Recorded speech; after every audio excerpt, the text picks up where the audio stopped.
Hey everyone, welcome back to the show. This is the Voices of Healing podcast. I'm your host, Tina Clark. Today we have a well-being and transformation coach joining the show. His name is Raj Khedun, and he's all the way in London right now. And so we're doing this international over the internet. So we're going to talk about breath work and the importance of breath work and all of the amazing magical things connected to that. So welcome to the show, Raj. Yeah, thank you, Tina. Thanks for having me. Really a pleasure to be with you. So let the audience know a little bit more about you and what you do. I'll give a bit of a backstory. I think that might Okay. help to give you some context. So take you back to my being a 3-year-old kid. Oh, we're going Being way back now. way back, yeah, because these memories are a funny thing, and these memories are etched like I can remember them like they're yesterday, literally. So my mother takes me to nursery for the first time in London. I go to the library. We go to the library. She's looking around, and I pull two books from the bookshelf, and they attracted me instantly. The first one was about dinosaurs, and the second one was about planets. And I thought, I don't know what it was, but there was something intuitively just drawing me to these things. And as the years went by, I realized that the reason why I was so attracted to these things is because they would serve me massively down the line in the future. Dinosaurs, because of evolution and how do animals evolve to become greater and greater and more intelligent and more sentient, and to become a human. And then what becomes, after a human, right? And then the planets was because there are planetary bodies in the solar system, but what are they doing there? How do they affect humanity? How do they affect your characteristics, or how do they shape your potential? How do they give you the energy to channel what you're supposed to be doing on this planet? You know, you could ask a question to a physics teacher or an astronomer in school and say, "What would happen if Mars disappeared?" And they go, well, "That's a strange question. I've never heard that before." I know you haven't heard it before, but just because I'm a child, does it mean it's a bad question? No, it's not a bad question. I just can't answer you. hmm Everything is in balance with each other in the solar system and is serving a purpose and a place in the solar system, which That's is right. we could also apply to ourselves. Right. Right. If you look on, they've got lots of NASA videos on YouTube, where got robots on Mars looking around and seeing, and you look and you say, there's nothing on there. Like there's no greenery, there's no water. It's just rocky red sand and rock, and the Yeah. atmosphere looks red, It's like horrible. Arizona. Yeah, it's the whole country is like Arizona, and you're thinking, but if it's empty, why is this planet even here then? If there's nothing on it, but obviously that's not the answer because there's a reason why it's there, and it's been there for billions of years, and it's doing something, right? But what? hmm That's what I find very mysterious and intriguing. Ask those kind of questions. Same goes for Jupiter and Saturn and all those big giants. What are they doing there? You know, Well, who is in them? when you were Yeah, talking about that, I was thinking about astrology and how the planets are placed when we're born, like in our natal chart, and how that reveals our personality and purpose in life. And as they move through our charts as time goes on, we can tell what we're facing, what our challenges are. Astrology is really amazing. it is. So, Agreed. how is this related to what you do and breath work? Because as you go through life, you realize that you can live without food for a long time. 40 days if you fast and so on. You can live without water for 4 days, but you can't live without breath for more than 4 minutes. So that means that breath is the most vital fuel for the human being. So why isn't that studied more? Why isn't that talked about more and understood in more detail? So looking into the dynamics of breath helped me understand so much about physiology and coaching and human dynamics and human performance and being able to self-regulate and control emotions better. Yeah. So, So can you yeah, explain to the audience if they're not familiar what breath work is, what it is, and kind of the background on that? absolutely. So I've studied yoga for 25 to 30 years, and there's you got the hatha yoga, which is the physical postures, which are great. Your downward dog, upward dog, sun salutation, and all these things, which are great for keeping the body strong and mobile and flexible. But there's the aspect of breath is it's now beginning to make something of a comeback in terms of people talking about it and doing. You've got Wim Hof, you've got other breath coaches coming out now. So it's important to understand breath because it has a lot. It powers everything about you. It powers your mind. It powers your thoughts. It powers your imagination. It powers your body, your muscles, everything. This mysterious, invisible life energy powers everything about you. So I hope that helps answer your question about why is breath work important, and what is breath work? Well, breath work is just understanding your relationship to the breath, to your own living life force, which is always with you, in and out, constantly, all day, every day. You breathe about 21,800 times in the course of 24 hours. So if that breath relationship there is with you the whole time, should you have a more conscious relationship with it? What should you be paying attention more to the insights and the knowledge and the wisdom that's being transferred to you? So that's I think that helps to understand the relationship between breath and I think that's why it's so overlooked, because it's subtle and it's not visible. Yeah, one of the easiest way to come back to the present moment is to focus on your breath. Yeah, And even in yoga, there's a lot of focus on breath because sometimes you're holding poses that are challenging you and you tend to hold your breath. yeah. And then your yoga teacher says, make sure you're breathing. Don't hold your breath. Exactly, exactly. Even in yoga, there are breath holds that you can do, and they're called kumbhaka in Sanskrit, and it basically means holding in a pot. Basically, your torso is like a pot, and you can hold the breath in there, and you get all kinds of interesting psychodynamic effects when you start experimenting with that. And it Mhm. can do so much for your awareness and your perception and your intelligence. It's really fascinating. So you've been practicing yoga for a long time. You're Indian, right? So what is the purpose of yoga? Well, yeah, I was London born, Indian, but London born. So, I was subject to the same Western materialistic culture as everyone else. Um, so it took a big slap in the face, metaphorically and maybe physically as well, to start questioning things. And it all started when I went to India.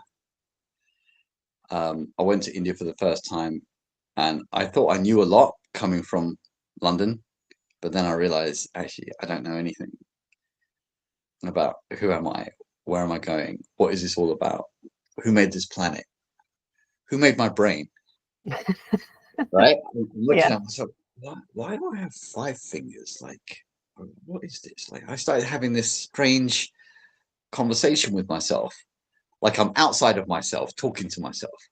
Like, what is all this? So your question was, what was the importance of yoga? What was it? Oh, what's the purpose of yoga? Because, it's popular here in the US and people use it as exercise mostly, but I wonder about the original intent of yoga. It's really, the word root comes from Sanskrit, which means union. Mm. So union with what? That becomes itself a fascinating conversation. You'll say, what do I need to unify myself with? What? What? Humans? Animals? Plants? My kids? My wife? My husband? What? And the real truth is, depends how far you want to go with this, but you'll have to say the original, oversoul, or the higher intelligence that created you. Call it God, call it Mother Nature, call it whatever you want to call it, the universe. But it's union with that, Mm-hmm. which is all masterful and knows everything. Yeah, when It's you were asking the question, the word universe popped in my head, union with the universe.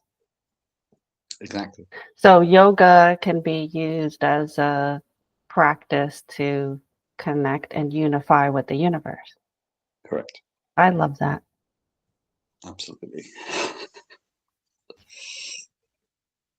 So breath Yeah. work is kind of trendy right now. I really never heard of it until a couple of years ago. Wim Hof is one person, extraordinary person that has his own breath techniques. And I've tried his, but I feel weird doing it. Uh-huh. Uh-huh. you know. So I know that you've kind of created your own type of breath work. Do you want to tell us more about that? Mm.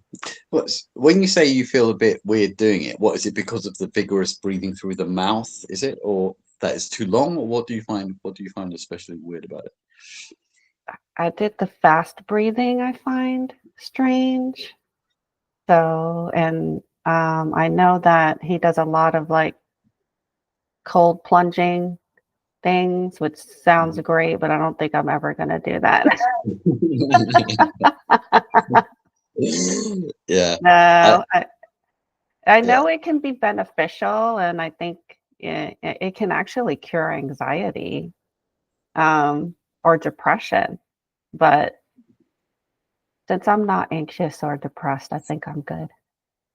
Yeah, it's we love Wim Hof. We followed Wim Hof for years. Some of our very close coaches come from Wim Hof country in Holland, actually, Hmm.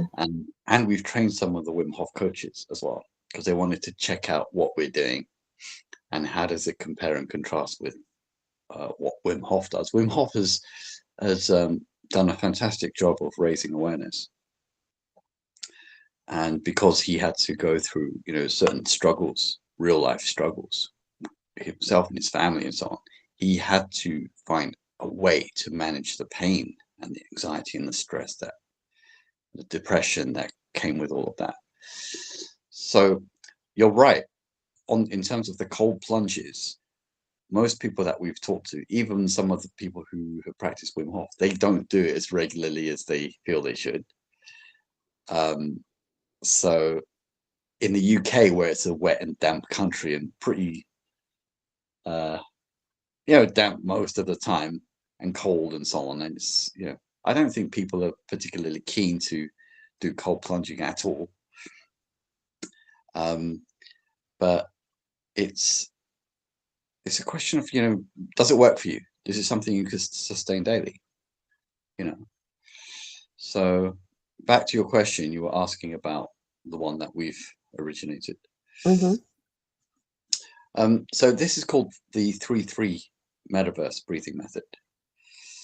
Um, and what it does, it stimulates serotonin, dopamine, and endorphins from the brain.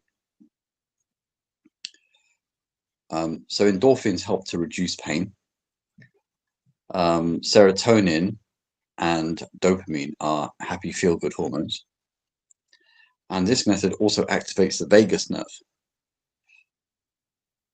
which is behind the throat, behind the face, and in the gut. And it's a very simple, gentle, and smooth action And for the breath. who created the method? Um, I did, after many, many, many, many years of experimentation. Um, Even before the pandemic, I was already doing breathing methods. But I'm also a relationships coach for women. I've been doing that for 15 years. And when women are dating you guys, or they're in a relationship situation and it's not going well, a lot of them get very, very anxious and worried and upset. And he didn't text me back. What should I say? I'm think he's going out with someone else. And it's endless, the anxiety and stress that women have on that. So I went about looking for a method to help women self-regulate. Not just women, but men as well. I do coach some men, but it was the majority of women. I just wanted to help my clients. And when I would talk them through complicated methods like breathe in for 4, hold for 12, breathe out for 8, and then hold for 10, they would only do it when they're on the session with me. But in the real world, when stuff starts happening and it's not going well in terms of their relationship issues or whatever, they wouldn't actually do the methods that we've been talking about. They would say, oh no, I forgot it. Oh, it's not part of my lifestyle. I didn't remember your instructions, this and that. And I said, but it worked. Yeah, but in the moment, I couldn't focus. Mm-hmm. So I went about finding something that's simple and easy, and anyone can remember at any time. And that's also very short. So literally 60 seconds can reduce stress and anxiety by 50 to 60%.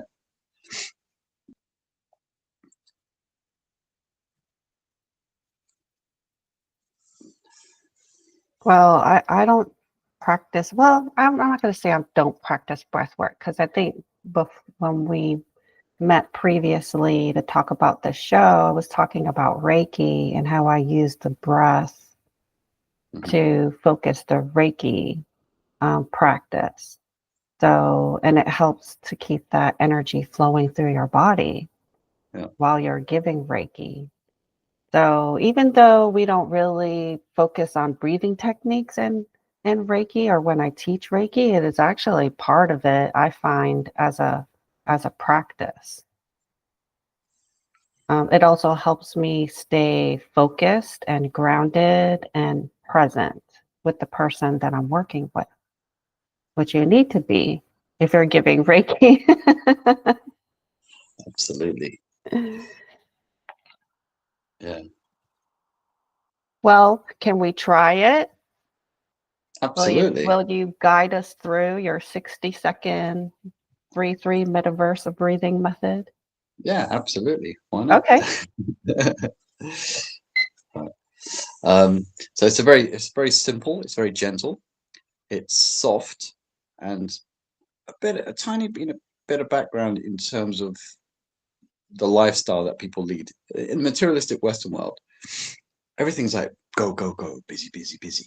And if you're not seen to be super busy, it's almost like you're not valuable. It's like you have no worth. Oh, you're not busy all the time, then you're not a member of society. Like, it's just a strange, silly idea. Mm-hmm. Because if you're always go, go, go, you're in the sympathetic nervous system. You release cortisol, you release adrenaline. There's a lot of anxiety, worry, fear, perfectionism, all kind of things, coming up. And if you don't have a chance to switch to parasympathetic nervous system, which is rest, digest, relax, absorb, sleep, recover, repair, then you're never really going to fully enjoy your life, because you've got all these unresolved, energies going on in your mind: anxieties, worries, depression, fear, and you never have a chance to fully switch off. The truth is, in the course of one day, you should be moving to the parasympathetic nervous system several times a day. Not just once a day when you go to sleep. No. That's why time for rest, meditation, reading, relaxing, is very, very important. It's as important as your activity. Yeah. So what we do is we help people move into parasympathetic quickly and easily. And the wonderful thing about this is that it's predictable. It's not like thinking, oh, I sit there with my eyes closed and I chant something and then I'm supposed to feel good. No, you know that you feel great and that you're in flow, and you could do it anytime you want. So that's a bit of the kind of, sort of context in terms of modern day life. So we'll go through the process with you. So Tina, what I'd like you to do, first of all, is check your nostril flow. So to do that, you block your right nostril and breathe out once through your left, like that. Yeah. And then you block the other nostril and breathe out. Yeah. And get a sense of the ratio. Is it 50-50? Is it 60-40? Or what's the balance roughly? I don't know. I wasn't paying attention. Okay. Do it again. Yeah, sure. I probably feel more clearer on the left side. So would you say it's like 60-40 or 70? Probably, yeah. 60-40. Okay, that's fine. On the left side. Okay, that means your right brain is more active at the moment. Okay, excellent. All right. I'm a very right-brained person. Are you? I hang out in the right brain a lot. Cool. I like that. All right. So you're gonna, for this method, you breathe in 3 times through the nose and then 3 times out of the mouth. Okay. So I'll show you. So through the nose and then out of the mouth. And it's an elongated exhalation on the third out breath. Okay. So it's like a ha, ha, ha without the vocal cords. Okay. So like you're laughing. Do you want to try that once? Yep. So 3 inhalations and 3 exhalations. With a elongated third exhale. Yeah. Okay. Can we do it together? Yeah, sure. 1, 2, 3. Yeah, let's do it. Okay.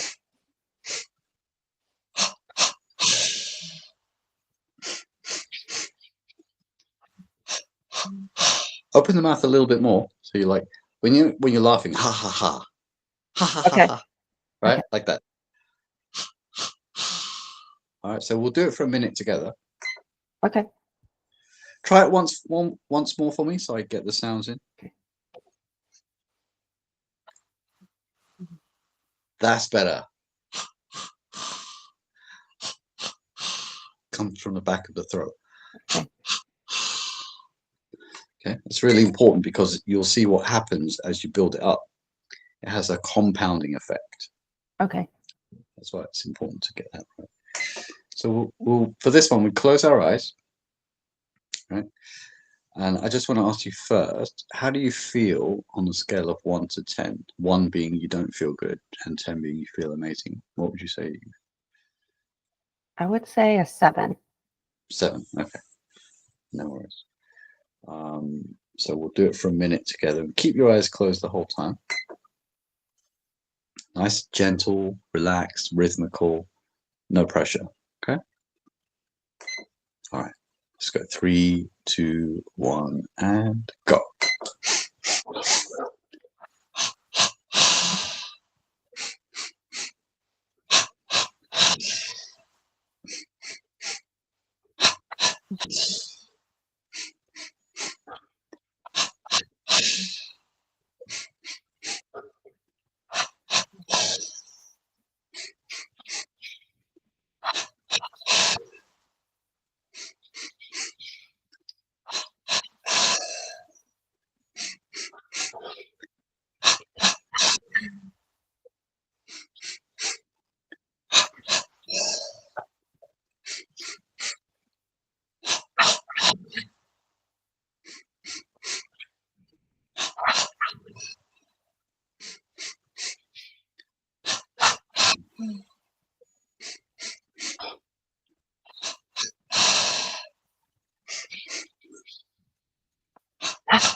Okay, just stop there, Tina, and keep your eyes closed and just relax.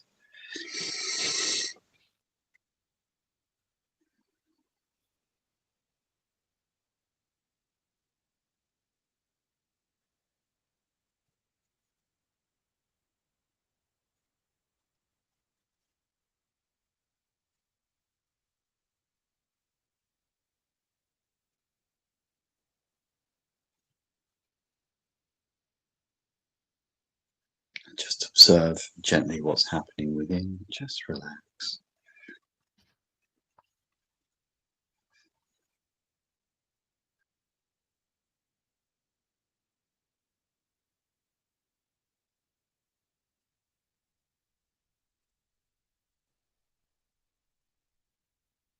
And keeping your eyes closed, Tina, tell me what you notice and how you feel. I noticed that I felt warmer all over, Mm-hmm. and I felt a tingling sensation in my crown chakra. Mm-hmm. Excellent.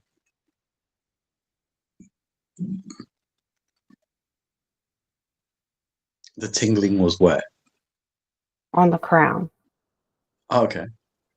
Anywhere else in the body? No. No. Okay.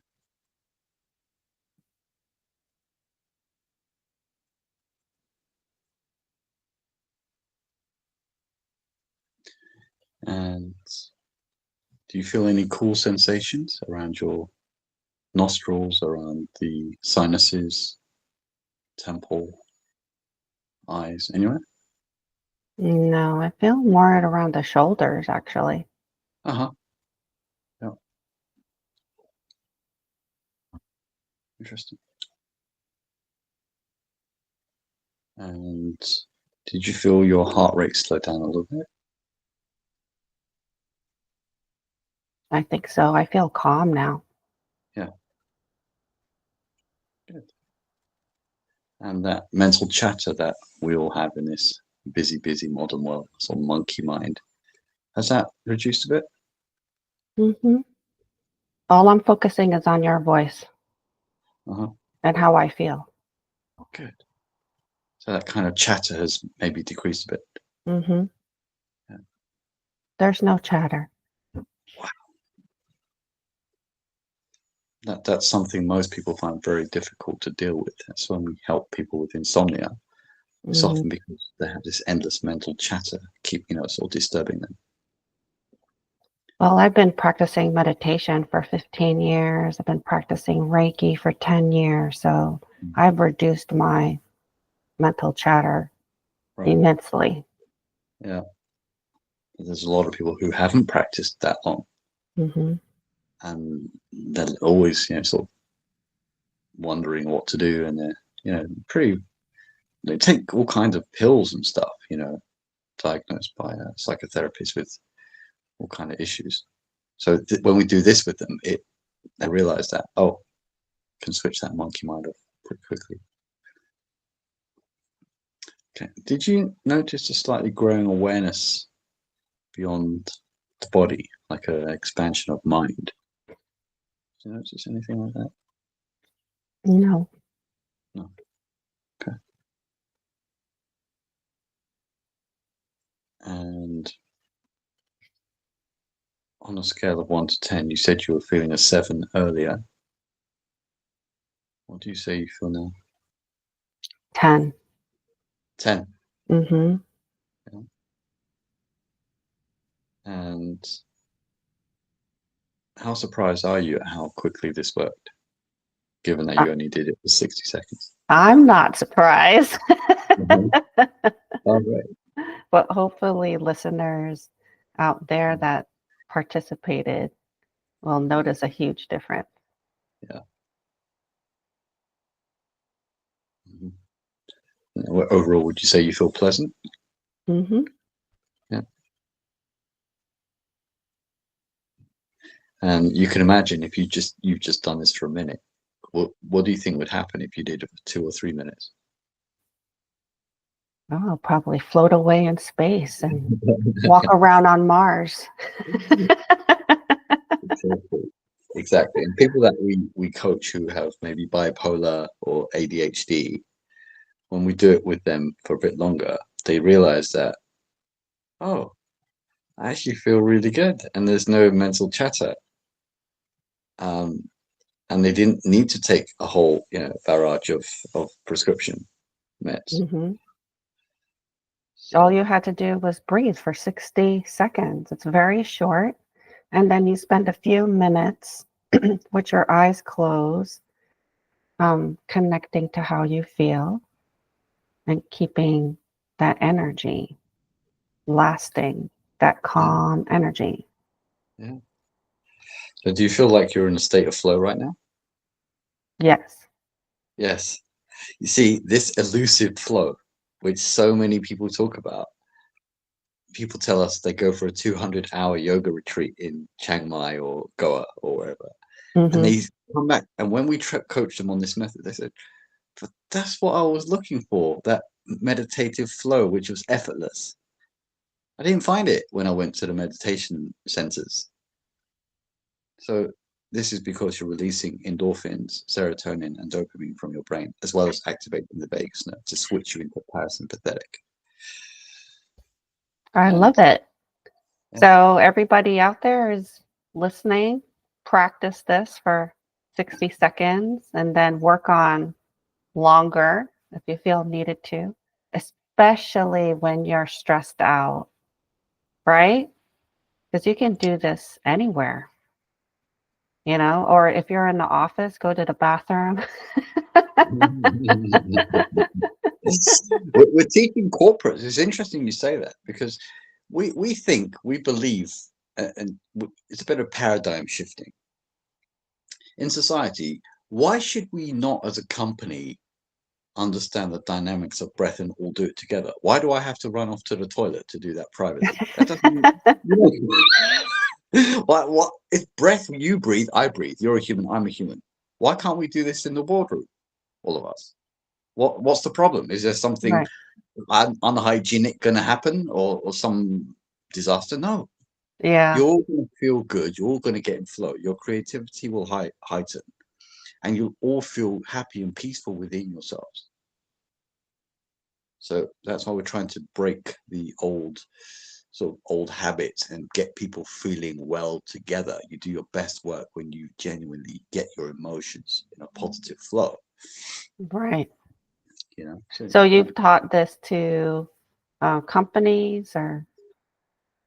companies, individuals, athletes, psychotherapists who have been in practice for 30 years and they've never done anything like this. You know what? I'm going to use this with my clients, Yeah, because some come in really riled up and stressed out.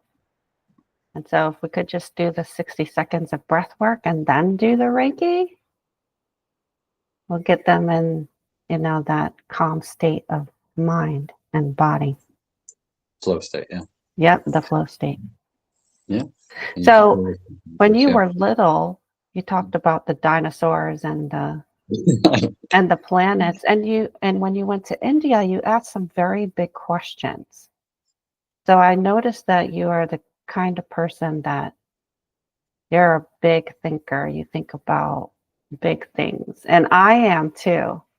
And I Mm. think other people who are not like that think we're strange. you Well, was know? Einstein strange? Was Einstein strange? Mhm. You know, is Jeff Bezos or Elon Musk strange? Well, politics aside, I mean, Mhm. they think big, right? They Mhm. think of saving the whole planet or doing something to impact humanity, and they have done that. You know, Yeah, and how did Einstein get his ideas? He was in the flow. He was through dreams and flow state. So you mentioned before I clicked the record button about how we just need to connect with the ether because all the ideas are out there. And the proof of that is that often inventions happen at the same time all over around the world. So all mm, those inventors are connecting to those ideas at the same time. correct, Yes. exactly, exactly. And it's fascinating because in India, I was humbled by this to realize that, you know, being born in London, English being my mother tongue, I'd always tend to think that, oh, well, we know the superior business language of the world, blah, blah. But actually, because it's a loose language based on Latin and French and well, Latin and Greek, there's a lot of concepts that can't be discussed in public simply because they don't have the underpinning concepts understood. So they don't have a language to support those concepts. Mm-hmm. So that's why it doesn't come out of people's mouths in the common vernacular of society. But in Sanskrit, I was humbled to realize when I started studying etymology, the roots of words, I realized that Sanskrit is so unbelievably complete in everything you can possibly imagine. You know, space travel, chakras, kundalini, life force, karma, past lives, future lives, breath, dynamics of the planets, movement, time and space, transcending time and space. I was like, oh my God, I've been studying the wrong language all these years, right? Yeah, and I've heard or learned that Sanskrit, just the sounds of the words have a frequency and an energy to them that we And don't have in English. correct, correct. Mantra, right? If you Mm-hmm. look at some of the words, people might say, "Yeah, well, that's just Eastern esoteric, you know, hodgepodge nonsense, woo woo, whatever." But the funny thing is, if you look at some of the mainstays of words that have come into English, yoga, it's not going anywhere. Yoga Mm-hmm. is there. Mantra, it's not going anywhere. It's been there for ages. Guru, it's not going anywhere. Juggernaut comes from Sanskrit, Lord of the King of the Road, it means. And in Mm-hmm. America, they use juggernaut for the huge lorries, right? Nirvana, you had the grunge band Nirvana. Mm-hmm. Again, Sanskrit, right? Buddha, Buddhi, Sanskrit. And you think, wow, I really studied the wrong thing at school. Like, yeah. I'll tell you another thing, Tina, another one for your insight and your listeners and followers. I hope they look into this a little bit. In India, they have the system of the Gurukul. Believe it or not, the word Gurukul has been stolen by British language, and they've called it, instead of cool, they call it school. But conveniently enough, they've removed the guru from the word. So instead of it being guru school or Gurukul, it's now just school without a guru. Hmm. So, Interesting. so when you grow up here, there is no guru for you. You don't have a guru telling you about your meridians, your kundalini, your chakras, your potential, your mind, your focus, your concentration. No, you don't have a guru. Mm-hmm. Then when you leave school, you're programmed in a particular way, according to most people say the Rockefeller education model, to make you a consumer. Now you become part of a system. You're stuck there. And if you have no ability to question, how does this system work? Why is it like this? Why is it like that? You will die in it. So taking the guru out of the equation is a bad move because children, they don't understand who or what they are, right? You don't realize every human being has infinite intelligence, but children are not taught that. So they have to struggle when they get married and they have a house, they have a mortgage, they have car payments. That's only a tiny percentage of what people are about. Yeah. But people die with that. They die with a mortgage. They die with debt. They die with payment problems. Or student loans have to be paid for so many years. Mm-hmm. So it's not a good system. The education system is not. No, it's a slavery system. And Exactly.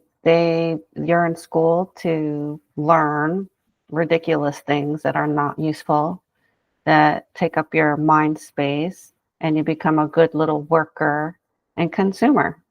That's right. Yeah.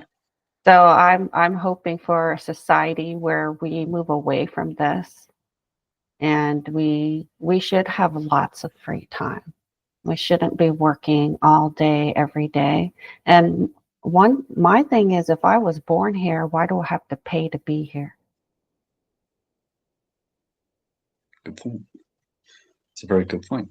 And I think, luckily we have a wonderful group that we've created for forward-thinking people who want to make significant changes socially, financially. And I believe strongly in look, we all have potential, great potential, all of us. So if we gear our value exchange from doing our best work, like I do my best for you, you do your best for me, you do the best for my group, I do the best for your group, that in itself will create the value and drive the economy forward. With everyone will have a smile on their face. Because when I die, I think about this a lot.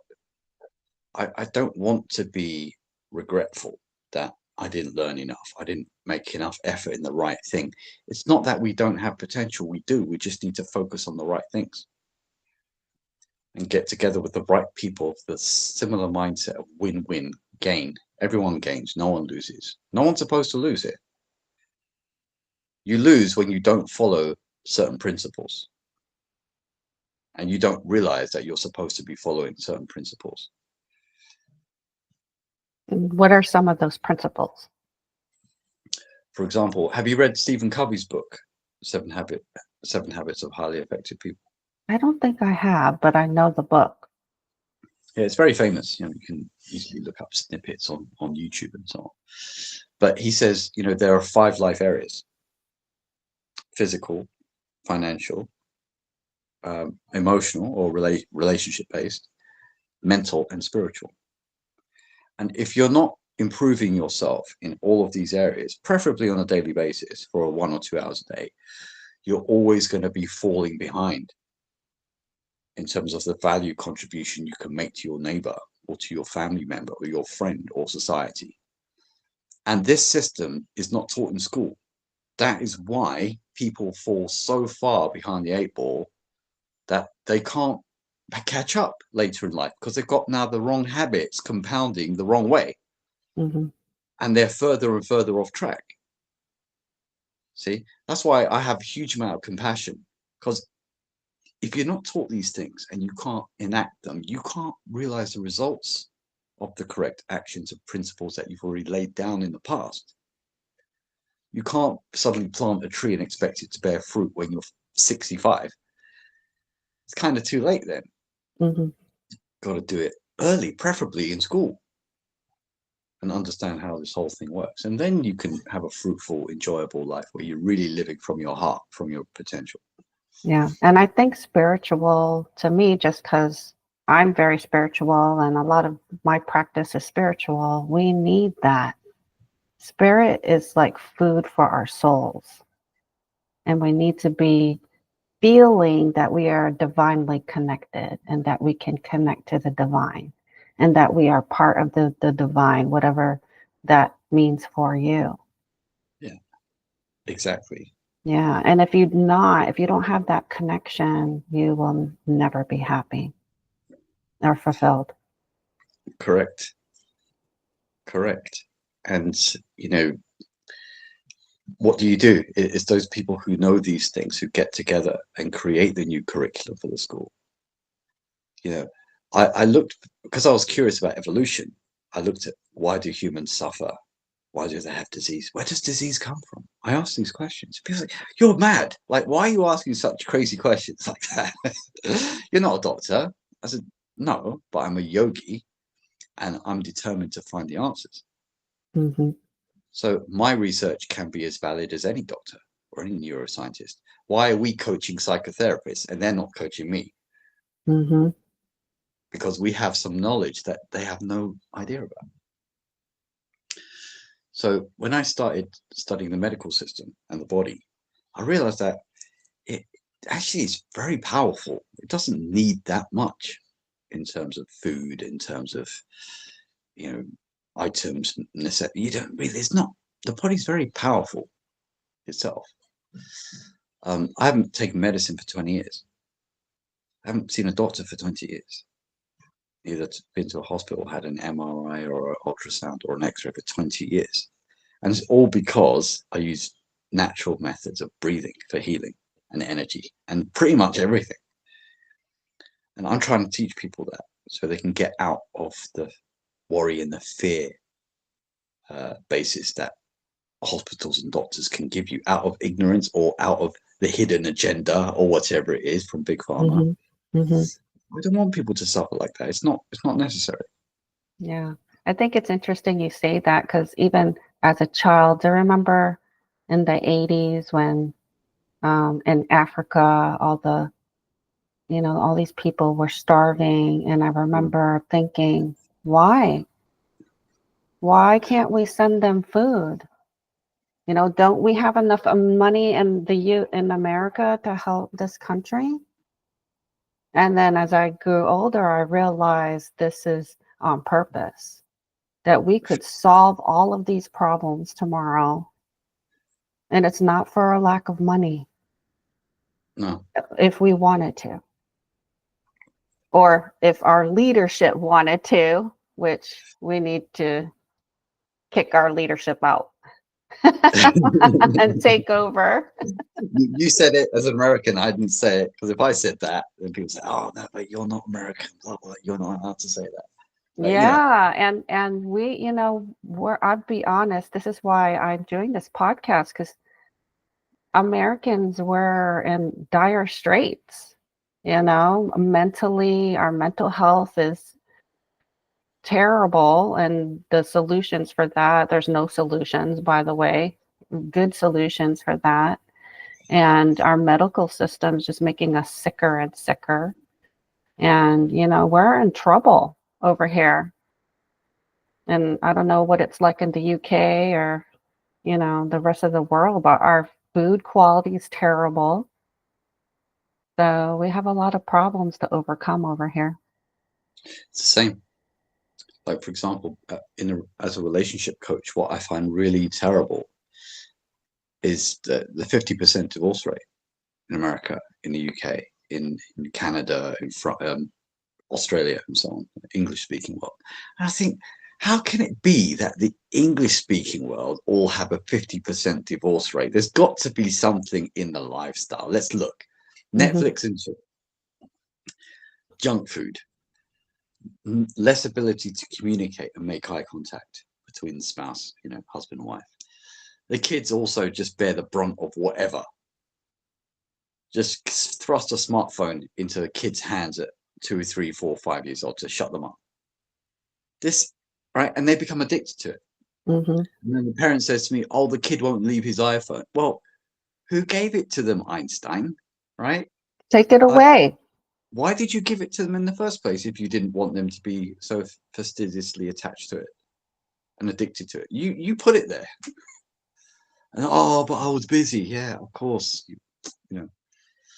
So we have to learn to have a more a paradigm that allows everyone to feel good, to be progressive, to feel like they're doing valuable work, and not be isolated in your house as a 20-year-old because you have social anxiety and you can't even meet people and talk to them on the street because you're worried. But worried about what?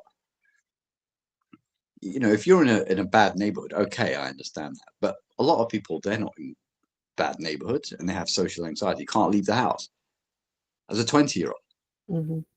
Where does this come from?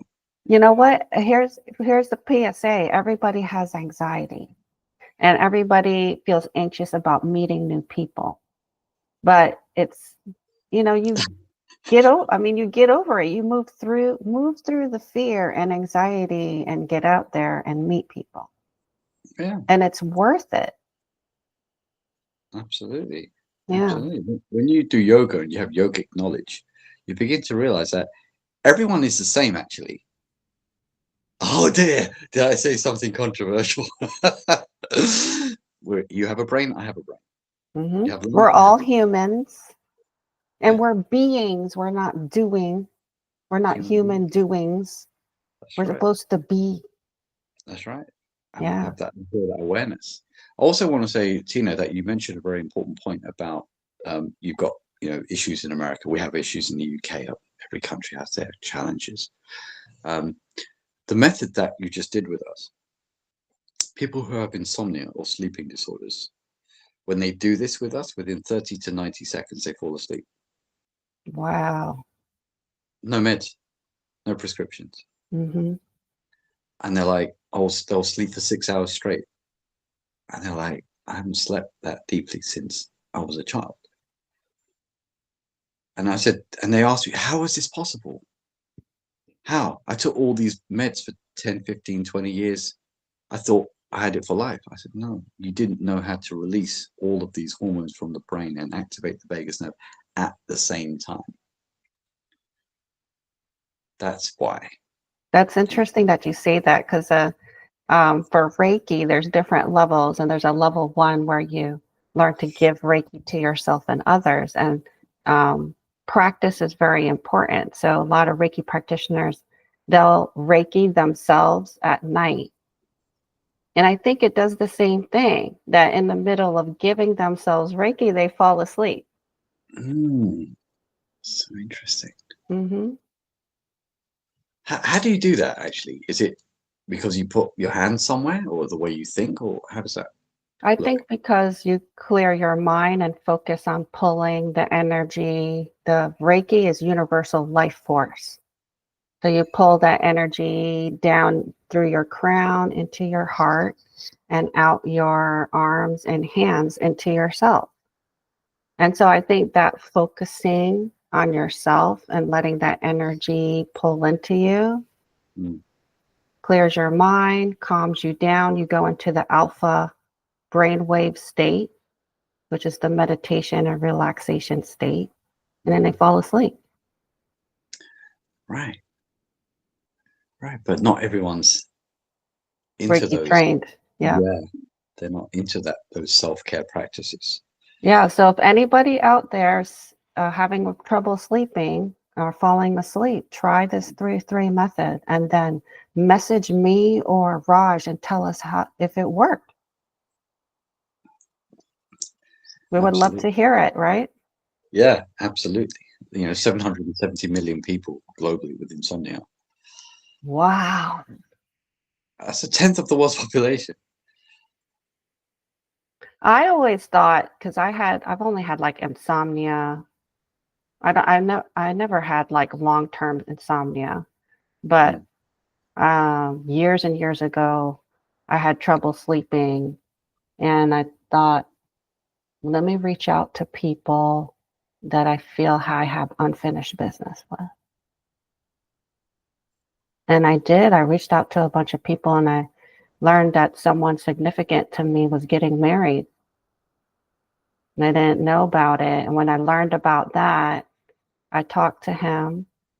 And after that, I slept fine. Right. Wow. So perhaps if you have insomnia, it could be unfinished business in your relationships. And reach out to people, talk to people, and find out what it is. Absolutely. I think that's why, people like Stephen Covey are so enlightened in his approach. That's why the book is so enduring, because he says, and it was a hard one because I never learned this in school, apart from in the Bible, when you read, do to others what you'd wish done to yourself.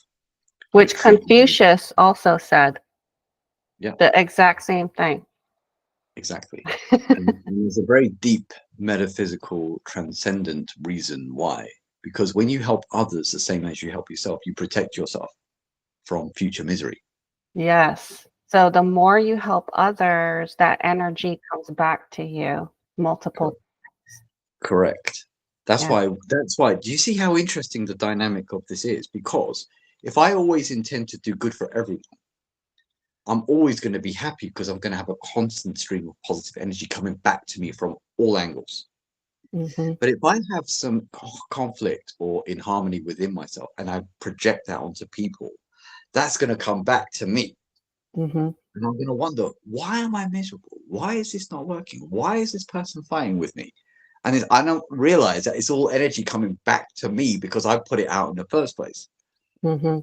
Right? And I'm a big believer in and I do pray and use prayer, and I pray for everyone. So one of my favorite prayers is I get in the car, and before I get in the car, I do the most benevolent outcome prayer. And I say, I ask for the most benevolent outcome for all drivers and animals on the road today. And then I get in my car and drive. And Beautiful. and it works. And the more you say that, the energy of it builds upon itself. Correct. And it helps with my anxiety about driving and what could happen out on the road. That's right. So I say the benevolent prayer, and then I just let it go and go about my day. That's it. That's beautiful. I'll tell you how some of this is manifesting in my daily life now. But it's getting kind of, I get to that point where I don't like miserable people around me. I just don't. Mhm. So I constantly make things silly on purpose. Now, I never used to be like that. I used to be very conservative, just like everyone in Britain is very like stiff upper lip and just like very, very to yourself. I don't like that anymore. So Mhm. I do Tai Chi practices in the supermarket, in the queue when I'm waiting to pay for my stuff. I do Tai Chi and I do all these things. And people look at, what the hell is this guy doing? I say, look, there's no negative consequences by me doing this, is there? And they go, no, I'm working my body out. I'm doing my training while I'm waiting. You can as Mhm. well. Mhm. Oh, that's so cool. I mean, I'll get a lot of brothers like fist bump, hug, thumbs up. Hey, yeah, why don't I do that? No one's stopping you. There's no law saying you can't do that. Mhm. Right? I always said that I want to live in a culture where you can break out into song and dance anywhere you wanted to. Absolutely. Absolutely. The point is, if you're not, as long as you're causing no negation or harm to yourself or anyone else, you can do anything you want. Right. I don't under, and we've gotten to the point where we worry too much about what others think and what's normal. Well, maybe the normal is not healthy for us, right? Absolutely. As you said, you do the benevolent prayer for all sentient beings. That's what Buddha said. May all sentient beings have happiness and the causes of happiness. Mm-hmm. And I take that so deeply because essentially we have three bodies. We have a causal, here's how and it's strange for most people to think this. You have a physical body. Behind the physical body, you have an astral body. And behind the astral body, you have a causal body. So why does Buddha says, may all sentient beings have happiness and the causes of happiness? Because he knows that all causes come from the causal body. And the seeds of thoughts that you harbor there is what is projected into your external reality. So that's why I love what Buddha says. My religion, he says, Buddha said another beautiful thing. He said, my religion is to live and die without regret. Doesn't matter what religion you are, live and Mm-hmm. die without regret. So live every day as if it was your last day. Then you would have lived as the best person could possibly live. Right. And help as many people as you can, because that's the antidote to depression and anxiety. Go help somebody, That's even it. if it's just holding the door for someone or smiling at someone or asking how are they doing today. Absolutely. Absolutely. And I think if everybody does, work on the 5 life areas every day, then you're not going to be struggling to help people because you genuinely have the wisdom, you have the knowledge, you have the health. If you don't have health, you can't do things for other people. If you don't have wealth, you can't monetarily help other people out of troubles. But don't just give them the money, teach them how to become free financially themselves and how to help their family. Look at the kids, look at the husband, the wife, the mum, the dad, the grandparents, the in-laws. Some people like, I don't get on with my in-laws. Oh no, why? Why don't you get on with your in-laws? They're human beings, just like everyone else. Yeah. Don't put those barriers there. You know. Well, Raj, coming upon our time limit here, so can you share where people can find you and contact you if they'd like to work with you? Sure. Best place is keepfitkingdom.com. You can go there. Click on 3 products. You can learn about the Metaverse, the 3 Metaverse Breathing Method. You can WhatsApp us from there. You can email us from there. You can ask any questions, read the testimonials, watch the videos, and so on. And yeah, I'm more than happy to help. Any questions? Well, thank you, Raj, so much for being on the show and sharing your wisdom and your creation of the 333 breathwork with us. And everybody, please practice this, utilize it, and experiment with it. Try it and see if it changes your life. It changes how you feel. Absolutely. Thank you, Tina. It's been a privilege. Thank you.